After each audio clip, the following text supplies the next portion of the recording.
오늘의 미국. 세계의 눈과 귀가 일리노이주 시카고로 향해 있습니다. 시카고에서 카멜라 해리스 부통령과 팀 월즈 미네소타 주지사를 대통령 후보와 부통령 후보로 공식화하는 민주당 전당대회가 오늘 시작됩니다.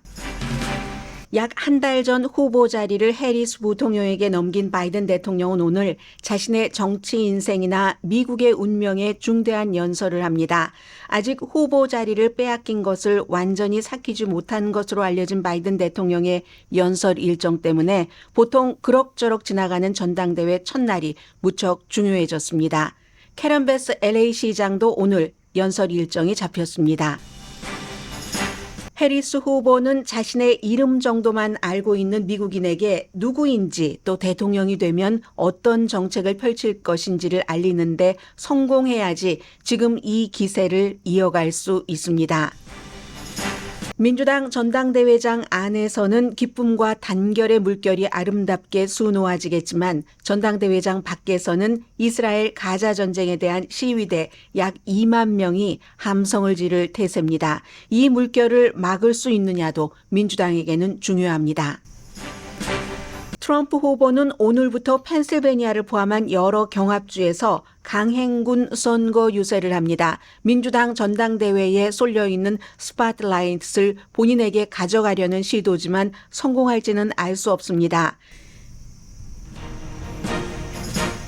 해리스가 바이든보다 약체라던 그는 바이든이 민주당에게 배신당했다면서 이제 바이든은 자신보다 해리스를 더 미워해야 한다고 말합니다. 해리스 후보에게는 온갖 별명을 붙이고 있습니다. 여론은 전국적으로나 경합주에서나 모두 해리스 후보가 트럼프 후보에 비해 약간 앞서거나 팽팽한 정도로 오늘 선거가 치러진다면 두 후보 누구라도 이길 수도 질 수도 있는 정도의 팽팽한 판세입니다. 미국의 이민자 인구는 14%인데 혁신의 36%를 이민자가 주도합니다. 세계적으로 능력 있는 이민자 유치 전쟁이 벌어지는데 미국은 온갖 이점을 던져버려 두바이 등의 좋은 일을 하고 있다고 이코노미스트가 전했습니다. 러시아 영토에 진입한 지 2주일째인 우크라이나는 러시아군의 보급로를 차단하기 위해 두 번째로 다리를 끊었습니다. 젤렌스키 우크라이나 대통령은 이후에도 추가 작전을 갖고 있는 것으로 파악됩니다. 이스라엘 하마스 휴전은 가깝고 이번이 마지막 기회일 수도 있다. 다시 이스라엘로 간 앤토니 블링컨 미국 국무장관의 말입니다. 로스앤젤레스를 포함한 미국 전역과 세계 또 한국 각 지역에서 오늘의 미국을 시청하고 계신 여러분 안녕하십니까? 강혜신입니다. 제가 헤드라인에서 아주 중요한 것 하나를 빠뜨렸네요. 9시 35분경에는 오늘 캐나다에서 가장 많은 사람들이 읽고 있는 신문에 한 칼럼니스트가 오피니언 리더가 쓴 글, 만약에 바이든 팀이 아니라 해리스 팀 또 트럼프 팀 어느 팀이 대통령이 되느냐에 따라서 경제 정책 흐름은 대강 결정된 것 아니겠어요? 그런 것들이 이제 무엇을 말하느냐. 경제 정책은 이제 이번 주부터 굉장히 잘 나올 거고요. 일부 지난 주말에도 발표를 했지만 그런 내용을 제가 헤드라인에 빠뜨렸습니다. 그 칼럼을 9시 35분경에 소개를 해드리겠고요. 미국은 오늘 한 번도 걸어보지 못한 길을 걷고 있습니다. 유권자 수많은 사람들 예비선거에서 투표를 해서 대의원 숫자도 완전히 확보됐는데 그 후보가 대의원을 다 그냥 릴리즈 시켜주면서 조 바이든 대통령이 불안해하는 국민, 불안해하는 민주당 그리고 기부자들의 압력으로 본인의 그 후보 자리를 완전히 부통령이었던 카멜라 해리스에게 대통령 후보 봉화를 건네주는 날이잖아요. 오늘 본인이 연설을 하면서 오늘 같은 날은 그저 이게 꼭 정치적인 문제가 아니더라도 내가 만일 바이든이라면 을 생각을 해볼 수 있을 것 같습니다. 당은 당연히 지금 모든 포커스가 전당대회는 부통령 후보와 대통령 후보에 맞춰지는데 오늘만은 바이든 대통령의 업적을 엄청나게 기릴 겁니다. 미안하잖아요. 당에서도. 사실은 쫓아낸 것이나 마찬가지니까 어떤 그 민주당 성향의 칼럼니스트는 쿠데타 맞다라고 얘기를 하던데 트럼프가 지적을 하는 것처럼 해서 아직도 본인이 트럼프를 이길 수 있다고 믿는다는데 바이든 대통령이 그렇지만 당이 분열되는 것보다는 내가 물러나는 게 낫다 해서 물러났잖아요. 그런 사람이 본인이 이제 부통령으로 일을 뭐 같이 했고 부렸던 해리슨에게 이걸 넘겨주는 그 심정은 어떨 것이며 그리고 그를 몰아낸 바이든을 몰아낸 친구들의 미안함은 또 어떻겠습니까? 많은 사람들 있잖아요. 오바마, 낸시 펠로시 등등. 그리고 또 그것을 딱 그 본인의 어깨에 그야말로 어부지리를 한 격인데 이 어부지리가 시간이 지나면 지나갈수록 엄청난 중압감, 부담감으로 크지 않겠습니까? 해리스 후보도요. 그래서 이제 누구의 짐, 누구의 그 마음속에 있는 것이 가장 무겁고 슬픈 것인지는 글쎄요. 이걸 재볼 수가 없어서 못 재보겠지만 어쨌든 해리스 후보는 이번 주 한 주일 동안 굉장히 이제 세계에서 전부 지켜보면서 한국도 마찬가지 아니겠습니까? 주한 문제는 어떻게 되는가? 김정은과의 관계는 그리고 뭐 이미 인플레이션 삭감법이라든가 뭐 칩센 과학법 같은 것으로 한국 경제에 많이 영향을 미국과 맺고 있는데 이게 지금 대통령이 트럼프로 바뀌면 다 뒤집히는가? 한국만의 문제겠습니까? 모든 나라들이 다 마찬가지입니다. 중국도 한 후보는 중국을 너무 많이 알고 팀 월즈 부통령 30번이나 중국에 갔으니까 한 사람은 한 번도 중국을 방문조차 안 한 사람이란 말이야. 이게 만약에 이쪽이 대통령이 되면 어떻게 해야지 되지? 트럼프는 잘 알고 있지만 각자의 계산이 엄청 빨리 돌아갈 것이고 그 모든 것들을 다 계산을 해야지 되는 사람이 트럼프가 아니라 해리스 현 부통령 그리고 이제 목요일이면 민주당의 공식적인 대선 후보입니다. 카멜라 해리스는요. 트럼프가 힐러리 클린턴을 딱 물리치고 대통령이 됐던 그 해에 이제 부통령이 된 연방 상원 의원이 된 사람입니다. 그리고 나서 4년 뒤에 바이든이 본인을 선택을 해줘서 그 트럼프가 밀려났잖아요. 그러면서 부통령이 된 사람이죠. 그런 트럼프와의 연결고리를 갖고 있는 카멜라 해리스가 이번에는 트럼프와 대통령 자리를 놓고 싸우는 겁니다. 트럼프 후보가 뭐라고 얘기를 했냐면요. 주말에 이제 계속 본인의 소셜미디어에 올립니다. 이거 목요일인가 금요일부터 시작한 얘기예요. 사기꾼 조 바이든을 해리스는 돕지 않았어. 이거 뭐냐면은 아니 돕지 않고 본인이 그 자리를 차지했다는 얘기죠. 트럼프로서는 늘 바이든보다 더 약한 사람이 해리스야 라고 하면서도 점점 여론조사도 따라오고 공화당에서 본인에게 요구하는 사항도 있고 하니까 트럼프를 조금 의식을 좀 많이 하는 것 같습니다. 요즘엔. 사기꾼 바이든을 돕지를 않았어. 데스밸리로 알려진 먼데이 나이트 스테이지로 완전히 그 바이든을 내쫓고 왜냐하면 이건 전형적으로 전당대회가 공화당이건 민주당이건 나흘 있기 때문에 마지막 날 미국도요 어떤 때는 막 헤드라인부터 제일 앞에 놓지만 제일 중요한 것은 또 뒤에다 모셔놓습니다.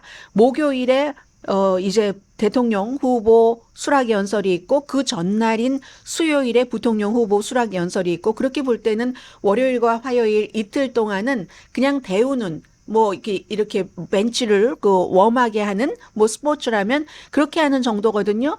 이걸 그 B 리스트인 그 첫날로 막 이제 그 바이든 대통령을 내쫓아 버리고 그래서 바이든이 이제는 이제 나보다도 오바마를 더 싫어하고 낸시 펠로시를 더 싫어한다. 바이든은 화를 내야지만 돼. 분노해야지 돼. 사람들이 그에게서 대통령직을 훔쳤잖아. 그건 쿠데타야라고 트럼프가 선언을 합니다.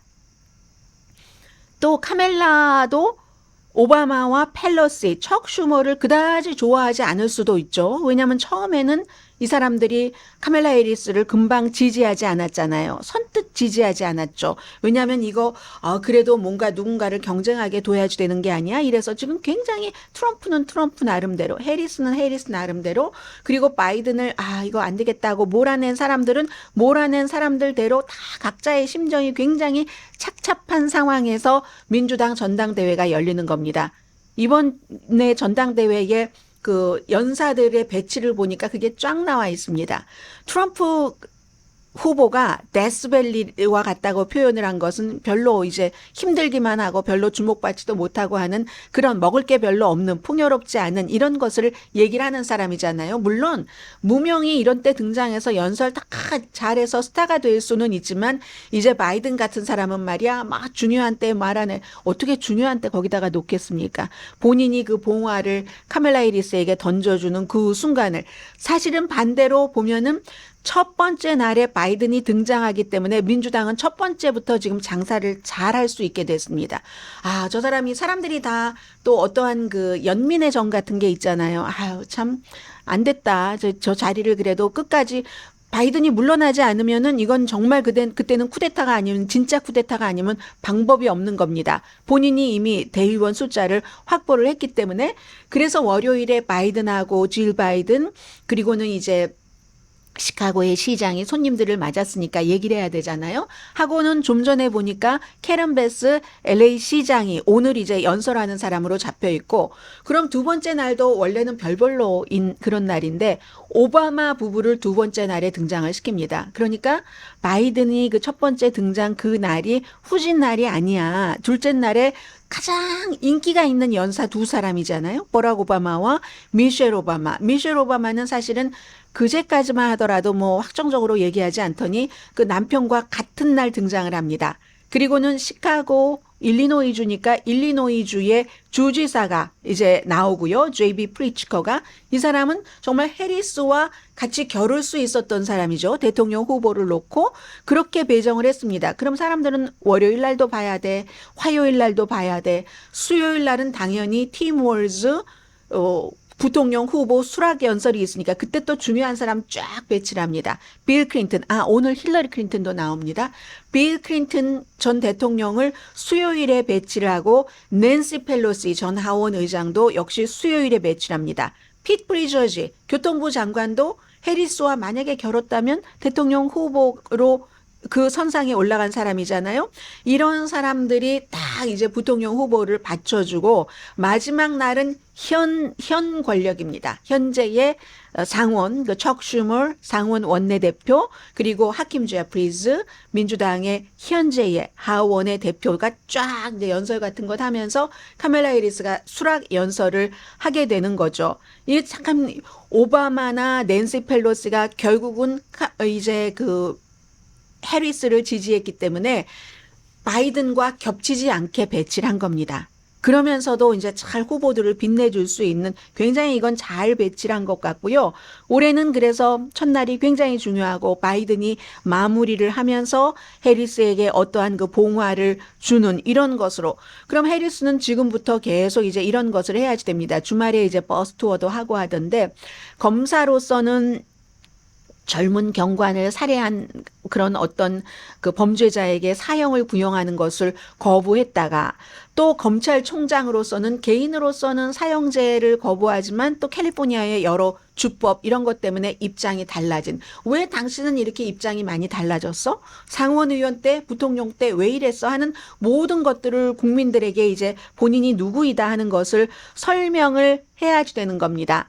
그래서 이제 민주당 오늘은 바이든 대통령을 조금 말씀드리고 싶은데요. 바이든 대통령 상처받았겠죠.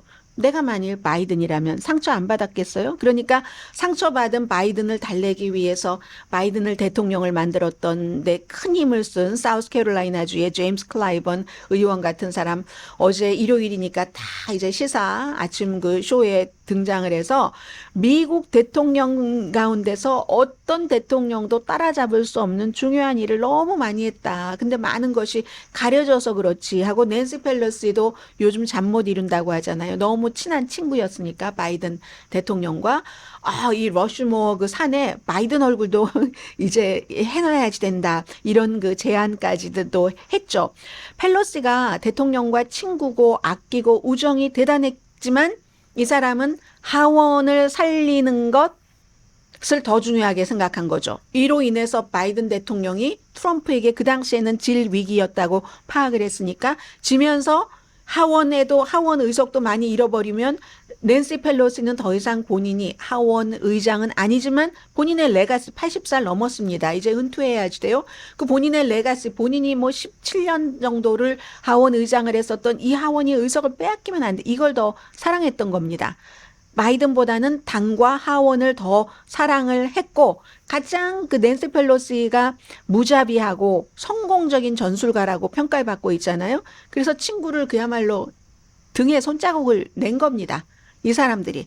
낸시 펠로시 전 하원 의장도 손자국을 냈고, 그리고 나서 그 뭐 하루 이틀 지나고 나서 현재의 하원 원내대표, 상원 원내대표도 오바마와 같이 네 사람 손자국이 묻었을 거예요. 아마 바이든 대통령의 등 뒤에는. 이 얘기는 뉴욕타임스의 머린 다우드 칼럼니스트가 표현을 한 겁니다. 참 그야말로 너마저도, 브루투스 너마저도, 에뚜 낸시 너마저도 하고는 이제 줄리어스 시저가 율리우스 카이사르가 한 낸시 펠로시에게 그런 말을 할 수 있는 그런 정도라는 거죠. 지금 이런 그 심정인 겁니다. 바이든 대통령이. 또 오바마에게는 처음에는 힐러리에게, 나중에는 해리스에게 그렇게 하면서 나를 버려버렸네? 이런 것. 미셸 오바마도 그렇게 민주당에서 가장 인기 있는 캠페이너이지만 바이든 대통령 캠페인할 때는 등장하지 않았죠. 왜냐하면 미셸 오바마와 헌터 바이든 대통령의 둘째 아들의 부인이 친구였는데 같이 백악관에서 뭐 대통령, 부통령, 부부, 퍼스트 레이디, 세컨드 레이디 등으로 지내다 보니까요. 그랬는데 그 헌터 바이든 와이프와 이혼을 할 때 바이든 가정에서 그 헌터 바이든의 그 첫 번째 부인 캐서린에게 너무 심하게 했다 해서 그 다음에는 서로 별로 얘기들을 안 하고 지낸다고 하거든요. 이런 모든 것들이 이제 바이든 대통령은 전부 이제 오늘 이렇게 딱 이제 머릿속에 스치겠죠. 그럼에도 불구하고 이 머린 다우드라는 또 굉장히 냉정한 칼럼니스트예요. 뉴욕타임스에. 바이든을 밀어낸 사람들은 자랑스러워해야지 된다. 쿠데타 맞다. 쿠데타 맞는데 그런데 그 사람들은 자신들과 당을 패배하는 것으로부터 구했고 바이든 그 당시에는 거의 패배의 그 기운이 뭐 완전히 덮였었잖아요. 트럼프가 다시 돌아와서 민주주의를 더럽히게 하는 것을 막았기 때문에 그 사람들은 자랑스러워해야지 된다. 이게 이제 뭐 미안한 마음도 있으면서 많은 이제 바이든을 몰아낸 사람들이 하고 있는 생각일 것이고 그에 비해서 또 해리스 후보로서는 그렇게 하면서 내가 후보가 됐는데 이거 지면은 큰일 난다 할 겁니다. 그래서 어제도 버스를 타고 다니면서 어느 분이 저에게 물어보시던데요. 아니 해리스가 대세라고 하던데 무슨 해리스 선거 캠페인에 250명밖에 안 보였다는데 무슨 대세야 이렇게 물어보시던데 그게 아니라 해리스 그 부통령이 어제는 이제 그 현재의 부통령 후보 그리고 남편 부통령 후보의 와이프와 함께 버스로 다 그 시골 지역을 돌아다녔습니다. 펜실베니아주에서 공화당 색깔이 굉장히 강한 지역 그리고 공화당 색깔이 강한데도 바이든이 이겼던 지역을 돌아다니면서 그쪽에 이제 헤드쿼터가 있잖아요. 자원봉사하는 사람들 이런 사람들을 만나고 다녔습니다. 또 소방국에도 가고 그러니까 그건 작을 수밖에 없죠. 무슨 큰 대대적인 이런 캠페인을 봐봅니까? 이 전당대회 전에 전당대회 때 이제 쫙 이런 것을 쏟아야지 되는데 아무튼 그런 해리스는 지금 마음이 굉장히 불편할 것이고 전당대회장 바깥도 굉장히 중요하죠. 안에서는 막 그 단결 기쁨의 물결이 일겠지만 그리고 안에서도 아마 친팔레스타인 하면서 피켓 들고 하는 그런 시위를 하는 사람들 대의원 가운데서도 있을 수 있다고 생각되는데요. 나흘 정도 치러지는 이런 전당대회이기 때문에 그런데 전당대회 밖에서는 또 굉장히 이 친팔레스타인계와 친이스라엘계의 이런 시위 이건 이제 뒷부분에 조금 말씀을 드리겠습니다만은 이걸 또 잘 그 민주당은 극복을 해야지 되고 전당대회 직후에는 지지율이 대체적으로 올라갑니다. 물론 이번에 공화당은 전당대회 직후에 그 올라가는 것을 경험하지 못했습니다. 전당대회가 목요일 날 끝났는데 그리고 사흘 뒤인 일요일에 바이든 대통령이 나 후보를 사퇴하겠다 했기 때문에 그다음부터는 해리스로 딱 이게 쏠렸잖아요. 그래서 모든 일들은 각자 다 최선의 일들을 하겠죠. 바이든 대통령은 나의 레가시를 오늘 어떻게 하면 제일 잘 드러내면서 내가 멋진 남자, 멋진 정치인으로 기록이 되는가? 해리스를 그냥 통 크게 지지를 함으로써. 그리고 바이든을 밀어냈던 사람들은 어떻게 해리스를 지지를 하면서도 바이든에게 좀 덜 미안하게 연설을 할까 할 것이고, 해리스는 뭐 all about을 다 그 처리를 해야지 되는 건데, 모든 일들이 인간이 기획하고 노력하고 아무튼 쏟아부을 수 있는 모든 인간의 힘만으로는 되지 않는다는 것이 우리가 최근에 공화당의 전당대회, 그리고 트럼프 후보의 암살 미수와 그리고 그 이후에 그냥 쓰그러들고만 이런 것으로 다 봤습니다. 그렇기 때문에 해리스 후보가 펜실베니아주에서 어제 이제 기자들과 이제 접촉을 하기 시작하는 겁니다. 이게 다 플랜이 있는 거예요. 스케줄이 있는 거예요. 그래서 기자들에게 하는 말이 우리는 약체다라고 얘기합니다. 오늘도 보니까 YouGov하고 CBS가 항상 영국의 매체와 같이 여론조사를 하잖아요. 전국적인 여론조사에서도 경합주에서도 전국적인 여론조사에서는 과거에도 바이든이 좀 높았으니까 해리스가 높고, 경합주도 뭐 거의 높거든요. 거의 높거나 오차 범위 안에서, 아니면 동률이거나 뭐 약간의 예외가 있긴 있습니다. 뭐 조지아 같은데. 그렇기는 하지만 그런데도 불구하고 약체라고 얘기하는 건 이걸 아는 겁니다. 지금 해리스의 선거 자문들이 굉장히 현명하게 잘하는 것 같아요. 주말 사이에 벌써 이제 팀 월즈 부통령 후보도 틱톡을 개설을 했거든요. 그리고 왓츠업이라는 젊은이들이 많이 보는 이 왓츠업에도 뭔가를 엄청나게 지금 투자를 한다고 합니다.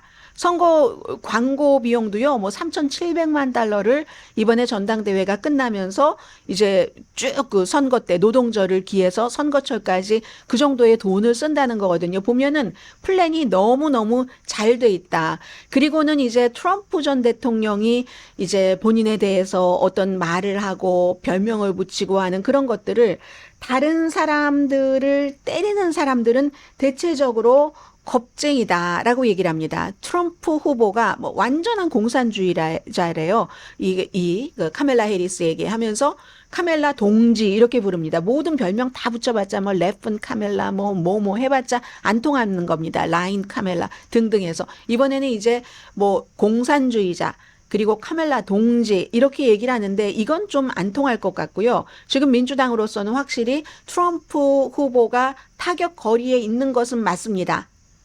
그리고 또 하나는 역사적으로 민주당과 공화당 양당 정치가 전당대회가 끝날 때쯤이면 미국의 유권자들은 대체로 마음을 정합니다. 대체로. 그러나 정하지 않은 사람들은 이제 노동절 연휴를 기해서 거의 정하거든요. 그리고 나서 마지막에 뭐 10월에 서프라이즈한 이슈가 있다던가 그때 이제 마음이 바뀌지만 지금 스케줄 정도는 이 정도로 돼가고 있고, 그러므로 카멜라 해리스는 엄청나게 지금 부담감을 가질 것이고, 지난번 공화당 전당대회 때 대체적으로 한 2,400만 명 정도가 봤습니다.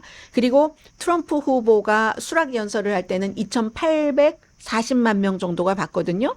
이게 트럼프와 바이든이 그 토론을 할 때는 5,100만 명이 봤습니다. 그것보다는 반 정도 된 거예요. 이번에 민주당 전당대회를 지금 공화당 전당대회보다 더 많은 사람들이 본다면 잘 준비가 돼 있고, 그리고 굉장히 기쁨이 넘치는 그 조이풀한 이런 분위기와 해리스를 조금 더 알아가는데, 이게 사람들이 보기에 좋게 알아가게 하지 나쁘게 알아가게 연출을 했겠습니까? 그러므로 트럼프의 공화당의 전당대회 약 2,500만 명보다 민주당의 이 본 사람들이 더 많아진다면 아마 전당대회가 끝나고 나서 그렇지 않아도 해리스에게 조금 유리하게 될 텐데 굉장히 유리하게 되지 않을까 싶고, 이 트럼프 후보는 공격 포인트를 아직도 못 잡고 있는 것 같습니다.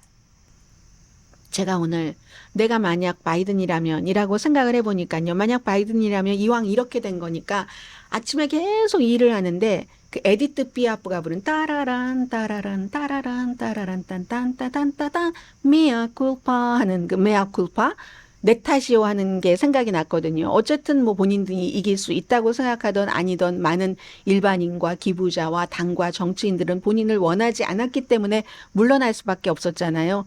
차라리 그냥 메아 쿨파 하는 것이 바이든에게는 그 좀 빨리 정신을 수습하는 게 되지 않을까. 뭐 그런 생각에 에디트 피아프 노래가 자꾸만 생각이 났었고요. 잠시 뒤에 이제 오늘 그 중요한 내용, 오늘 오랜만에 시카고 트리뷴하고 그리고 제가 시카고 선타임즈를 좀 읽어봤거든요. 이슈가 어디가 있겠어요? 잠시 뒤에 트럼프 뉴스와 함께 전해드립니다. 이건 또 무슨 얘기인가요? 트럼프 후보가 왜 이런 얘기를 하죠? 테일러 스위프트가 본인을 지지했다고 받아들이겠다 이런 얘기를 하는데 그럴 리가요. 그럴 리가 없으리라고 보고 잠시 뒤에 이제 보면서 전해드리겠습니다.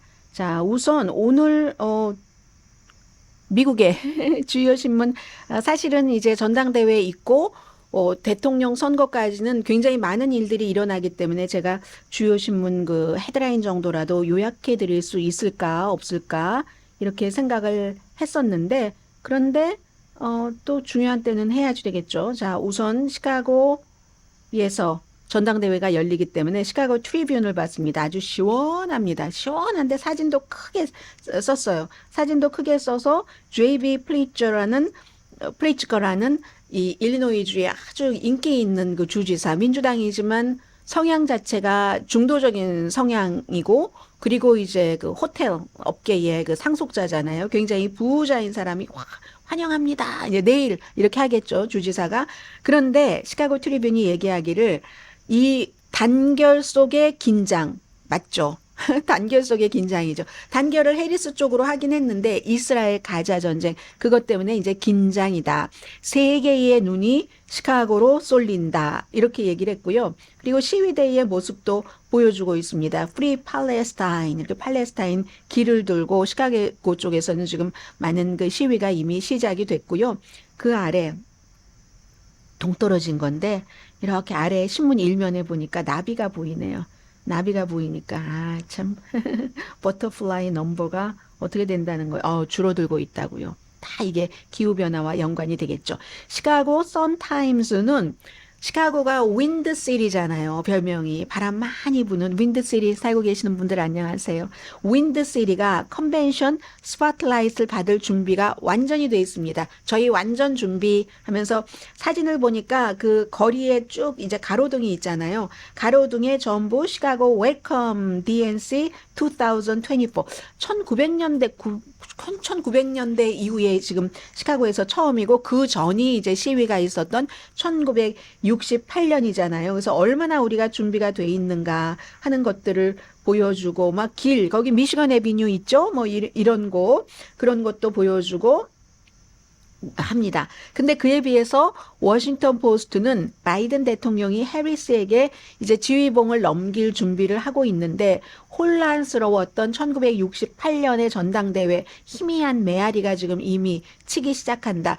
물론 이스라엘 그 하마스와의 전쟁에서 민주당 사람들은 바이든 대통령이 이스라엘에게 너무 잘해줬다고 비난하는 것에 비해서는 해리스 후보는 조금 덜 비난하긴 합니다. 그러나 이제 같은 행정부잖아요. 그래서 이제 그런 것을 비난을 하는데 이 점에 대해서는 어제 이제 BBC 방송이 몇 가지로 정리를 했는데 1968년과 2024년은 다르다. 왜 다르냐면 기본적으로는 가장 중요한 게 베트남 전쟁에는 미군들이 나가서 싸우고 숨졌고 다쳤고 먼 나라에 가서 했다는 것. 그리고 전당대회가 있기 전까지 완전히 정리를 하지 못했어요. 후보를. 그렇기 때문에 반전을 외쳤던 상원 의원대 린든 B 존슨의 부통령이 결었었고 린든 B 존슨의 부통령이 되자 사람들이 확 했었던 거고 경찰의 대응이 지금과는 굉장히 달랐다는 겁니다. 당시에 시카고 시장이 시장이 된 지 몇 개월 되지 않아서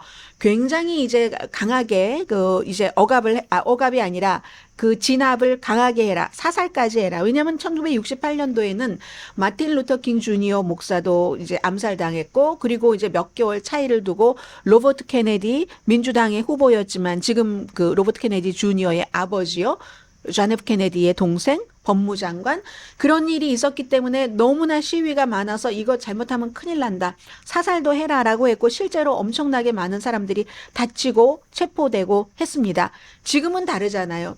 시카고 시장이 오늘도 환영합니다 하는 얘기를 하겠지만 시카고 시장과 경찰국장과 또 민주당의 전당대회 심지어 시위대들도 미국에서 시위 아무 때나 그냥 기습 시위를 할 수 있는 게 아니잖아요. 그렇기 때문에 다 신고하고 하는 시위이기 때문에 폭력으로 이게 넘어갈 때는 우리도 강하게 대처를 한다. 그러나 표현의 자유까지는 우리가 충분히 또 허용을 한다 하고 사전에 준비가 많이 됐기 때문에 그렇지 않고 또 1968년도와 지금은 바디캠도 있고 또 모든 사람들이 다 기자예요. 다 바디캠이에요. 그 휴대폰 같은 것을 갖고 있기 때문에 경찰 자체 태도 자체도 그렇게 시위대를 억압하지 않을 것이고 그런 것이 없다. 그리고 지금은 이스라엘 하마스 전쟁은 무엇보다도 베트남 전쟁이 아니다. 미국 군인이 지상군으로 가서 미국 사람들이 숨지고 다치고 하는 것은 아니다 하기 때문에 시위는 있지만 지금 한 뭐 200군데의 조직이 다 가담을 해서 뭐 한 2만 명 이상의 시위대가 전당대회 기간 중안에 이제 전당대회장 주변에서 시위를 한다고는 하지만 이건 다르다. 이 워싱턴 포스트도 걱정은 했지만 다를 것이다. 워싱턴 포스트는요 68년도에 당시에 젊은이들이 막 이렇게 시위하는 그런 모습을 보여주고 있는데 아무튼 그렇습니다. 그리고 월스트리트 저널은 한때 굉장히 이제 조심스럽고 그러던 카멜라 해리스가 이제 민주당의 어떤 그 힘에 축이 돼 버렸다. 민주당의 원동력이 됐다라고 얘기를 했고 뉴욕타임스는 세계의 눈이 시카고로 쏠리면서 일리노이 주지사 JB 그 프리츠커가 이제 막 환영하는 뭐 마치 시카고 트리뷴처럼 그런 것. 그리고 유권자가 이게 이제 제일 중요한 거죠. 유권자가 해리스 이름은 아는데 정책이라든가 여러 가지를 잘 모른다. 근데 마음을 정하지 않은 유권자를 잡으려면은 이게 이제 중요한 거잖아요. 그래서 텔레비전에 나오고 있네요. 해리스의 여러 가지 모습들. 이걸 이제 그 전당대회를 전후로 해서 내놔야지 되는 거고, 그리고 로스앤젤레스 타임스도 마찬가지입니다. 양당이 다 해리스의 이미지를 어떻게 구축하느냐. 공화당은 이랬다 저랬다 하고 기회주의자고, 그가 검사로 있었을 때 뭐 샌프란시스코가 막 봐라 망가져서 검사가 시정을 하는 건 아니지만요.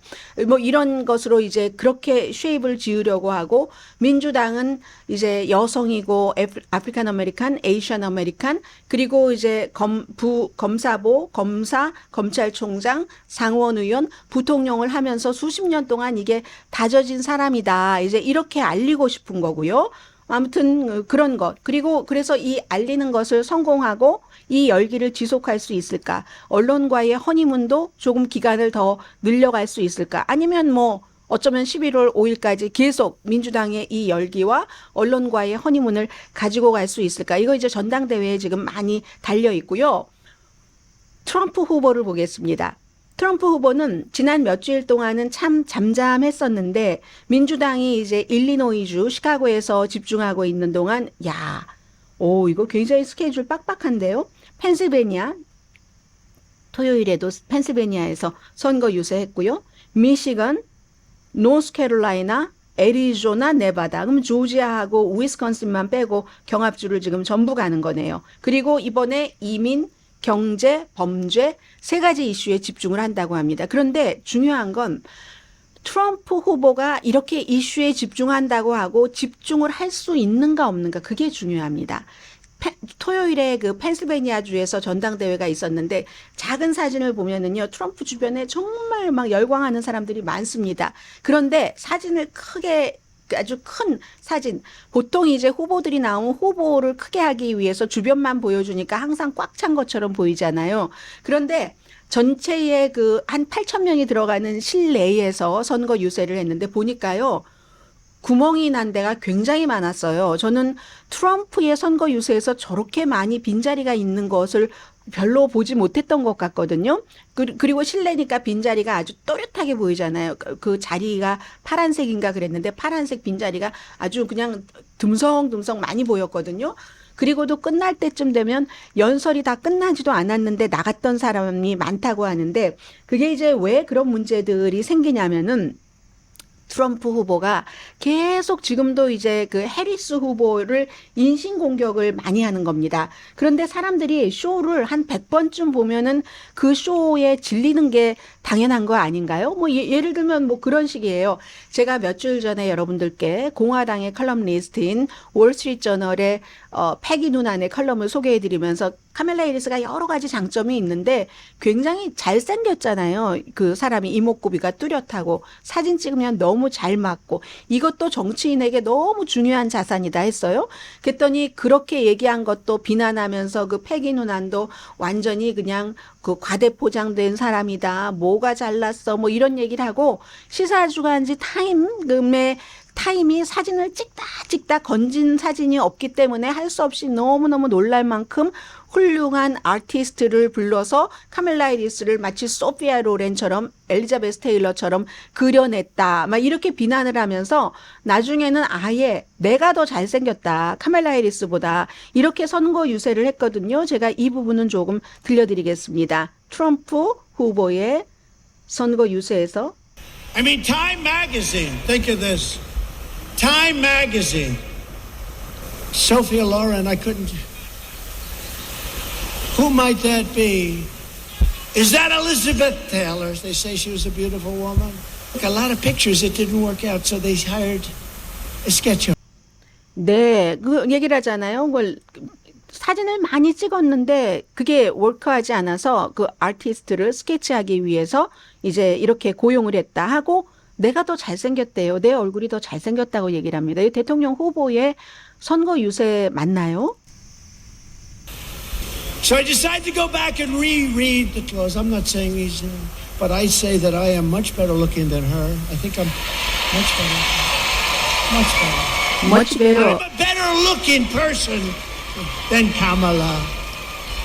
네, 카멜라보다 내가 더 better looking person이다. 공화당은 지금 이렇게 해주지 않기를 원하는 겁니다. 정책에 집중해 주길 원하고 지금 이렇게 보면은 린지 그레이엄이 오늘 아침에는 그 상원의원이요. 니키 헤일리가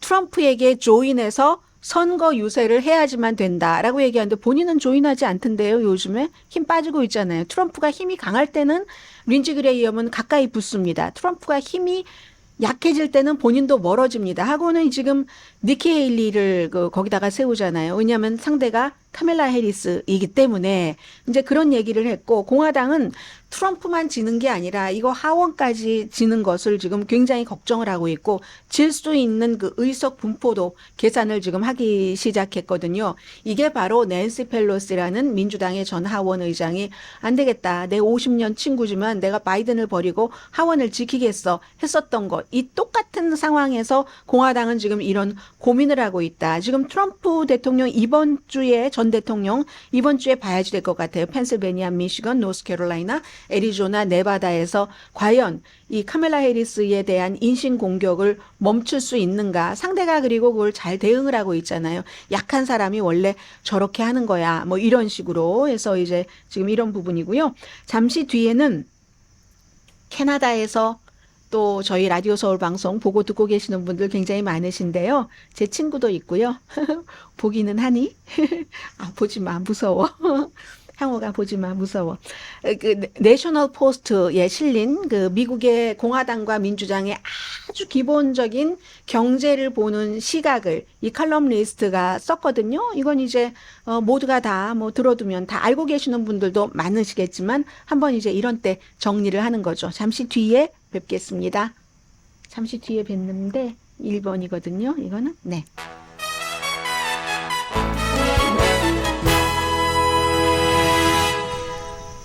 라디오 서울 방송 오늘의 미국 듣고 계십니다. 안 잊었어요. 다행히도. 이 트럼프 그 후보가 테일러 스위프트의 공식 지지를 받았는데 그거 받아들이겠다. I accept라고 얘기한 거 가짜랍니다. 왜 가짜를 이렇게 트루스 소셜 그 본인의 그런 그 소셜 미디어에 이런 것을 얘기를 하죠. 물론 이제 이 트럼프 그 후보가 굉장히 그 테일러 스위프트의 집착을 하고 테일러 스위프트가 바이든 그 대통령을 지지할 것이다. 어느 시점엔간 이런 얘기가 나왔을 때 아이고 뭐 그러면 되냐 뭐 이러더니 그래도 마음이 바뀌어서 나를 지지하면 내가 받아들여 줄게 하는데 이거는 테일러 스위프트는 그렇게 생각하지 않았을 것 같고 안 하는 것 같고 그 완전히 선언을 합니다. I accept. 테일러 스위프트의 공식 지지를 내가 억셉트 한다 하는데 테일러 스위프트는 공식 지지한 사람이 없습니다. 이제 이러한 것들을 많은 사람들은 예전에는 아이 뭐 그냥 뭐 재미로 그러는 거지라고 얘기했는데 더 이상 그런 것이 통하지 않는 것 같습니다. 그것도 어느 날 갑자기 해리스가 등장한 이후엔 저런 태도를 갖고 있는 사람이 대통령을 한다는 게 말이 되나라는 쪽으로 많이 가는 것 같거든요. 자, 투칠, JD 투칠. 이분은요, 예전에 지금 제가 캐나다에서 발행된 내셔널 포스트에 쓸린 칼럼을 소개를 해드리려고 하는데 뉴욕의 주지사 선거에 나갔던 분입니다. 미국 사람이고요. 리버테리안으로 공화당도 아니고 민주당도 아니고 지금 트럼프 JD 벤스 팀과 해리스 그 팀 월즈 팀을 비교를 한 건데 경제 분야에 대해서 이 두 사람은 트럼프와 JD 벤스는 민간 부분에서 일을 했었던 사람이고 해리스와 팀 월즈는 일을 하지 않아서 민간 부분에서 일한 사람이 더 좀 좋다 이런 주장을 바탕에 깔고 한 그런 얘기입니다. 그래서 11월 선거는 정부가 더 큰 역할을 하는 세계와 정부가 더 적은 역할을 하는 세계에 대한 비전 간의 경쟁이다. 정부가 큰 역할 민주당이고 적은 역할 공화당이라는 얘기잖아요. 그리고 일반인들도 민주당은 정부에 대해서 신뢰를 갖는 것이 공화당보다 훨씬 높다는 거거든요. 그게 이제 후보자들에게도 반영이 되고 퓨 리서치사가 최근에 여론조사를 했더니 굉장히 격차가 컸습니다. 연방정부 민주당은 55%가 법무부를 호의적으로 보고 그리고 공화당은 33%만 호의적으로 봅니다. 민주당 66%, 연방수사국 오케이. 그런데 공화당은 37%만 연방수사국 오케이라는 겁니다. 국세청, 민주당은 50%돈 달라는 데니까 50%로 좀 낮아졌네요. 공화당은 26%만 호의적으로 봅니다. 그래서 프로젝트 2025라는 헤리티지라는 보수적인 재단에서 트럼프가 재선될 때 이렇게 해야지 된다 하고 만들어 놓은 청사진에 뭐 국세청, 무슨 뭐 연방수사국, 법무부 같은 거 다 폐지한다는 얘기가 이래서 나오는 겁니다. 물론 일부 대조되는 이런 의견은 내가 민주당인데 지금 민주당이 대통령이야. 이럴 때는 이제 정부 쪽에도 더 호의적으로 되고 이건 이제 민주당이 대통령일 때나 공화당이 대통령일 때나 마찬가지이긴 합니다. 그러나 대체적으로 이렇게 민주당이 정부를 더 믿고 하기 때문에 정부의 역할을 어느 정도 더 선호한다는 그 얘기를 하고 있는 겁니다. 그리고 지난 가을의 갤럽의 여론조사에서도 공화당 사람들은 78%가 정부가 개인과 기업에 맡겨야지 될 일을 너무 많이 그냥 하고 있어. 본인들이. 이거는 공화당이 30년 동안 계속 이런 생각을 하는 겁니다. 그에 비해서 민주당은 75%가 정부가 더 많은 일을 해야지. 뭐 길도 놓고 뭐도 하고 뭐 가난한 사람도 좀 도와주고 이런 얘기. 이것도 민주당이 20년 동안 계속 같은 생각을 한다는 거거든요. 넓은 의미에서 한마디로 민주당은 정부에 대한 신뢰가 높고 공화당은 정부에 대해서 회의적이다 하는 얘기입니다. 그런데 이제 만약에 공화당이라 할지라도 또 트럼프가 이렇게 또 대권을 잡으면 약간 달라질 수는 있지만 이제 문제는 프로젝트 2025라는 것 때문에 뭐 환경청도 다 없애버리고 그럼 일기예보 해주는 이런 기상청 같은 데도 지금은 국가기관이잖아요. 이것도 이제 민간에서 하게 하고 한다 뭐 이런 프로젝트가 쭉 교육부도 없애버리고 그런 것들이 있잖아요. 그런데 이 칼럼니스트는 해리스와 팀 월즈는 민간 분야에서 일해보지 않았기 때문에 선생님 공립학교 선생님에서 연방 하원 의원 주지사 또 한 사람은 검사보 검사 검찰총장 연방 상원 의원 부통령이잖아요. 다 이제 공무원입니다. 그러니까 그에 비해서 JD 벤스는 투자 같은 것도 해봤고 뭐 비트코인에도 투자하고 트럼프 전 대통령도 마찬가지고요. 그리고 트럼프 전 대통령은 뭐 트럼프 뭐 유니버시티 그리고 아예 사업가가 사업하는데 뭐 예를 들어서 정치인에게 뇌물을 준다 하는 걸 너무 자랑스럽게 얘기하는 사람이잖아요. 그럼에도 불구하고 이 칼럼니스트는 민간에서 일해본 사람들이 더 나을 수 있다. 왜냐하면 민간에서 일해본 사람은 정부 규제가 얼마나 이 같은 그 활성화 혁신에 방해가 되는지 알기 때문에 그렇다. 이제 이런 대체적인 결론을 내렸거든요. 그런데 당선이 되고 나면 어떻게 될지는 또 알 수 없다. 트럼프의 경우는 사람들이 사업가 텔레비전의 어떤 그 퍼포머 이렇게 뭐 트럼프 대학 부동산 개발업자 이렇게 알고 있지만 또 그것과 또 똑같이 또 정책을 한 것도 아니에요. JD 벤스도 본인이 막 스타트업 있는 데서 돈 끌어가고 할 땐 그랬다가 또 상원의원이 되니까 또 막 이런 기업 같은 것을 조인다는가 알 수 없는 일입니다. 그러나 기본은 변하지 않는다는 거죠. 민주당이 대통령이 되면 정부의 역할 같은 것을 더욱 크게 할 것이고 공화당이 대통령이 되면 그럼에도 불구하고 정부의 역할 같은 것을 줄이게 될 것이다 하는 게 캐나다에서 가장 많은 사람들이 보는 내셔널 그 포스트라는 신문에 실린 JD 투칠이라는 칼럼니스트의 글이었습니다. 네, 이 말씀은 드려야지 되겠죠. 이민자들에 대해서 굉장히 지금 미국에서 제대로 받아들여지지 못하고 있는데 14%의 이민자인데 미국의 아주 중요한 혁신은 36%가 이민자들이 한다는 겁니다. 그리고 지금 세계 모든 나라에서 이민자들 특히 이제 그 하이 그 트레인을 잘 받은 사람들은 너무 중요하게 생각을 하고 있는데 미국은 그게 너무 힘들다는 거예요. 그 과정이 뭐 기다리고 또 기다리고 그에 비해서 예를 들어 두바이 같은 데는 일주일 안에 모든 것을 다 뭐 은행부터 뭐부터 해주고 너무너무 능력이 있는 사람에게는 대우도 잘해주고 등등 하기 때문에 하버드에서 조사를 해보면은 이민자 동료가 없어졌을 때와 일반 동료가 사라졌을 때 그 생산력 차이가 2배 정도가 난다는 이런 얘기를 하거든요. 그래서 미국은 그렇게 오겠다는 사람들도 많은데 왜 이렇게 닫힌 정책을 쓰는가 하는 게 이코노미스트의 얘기였습니다.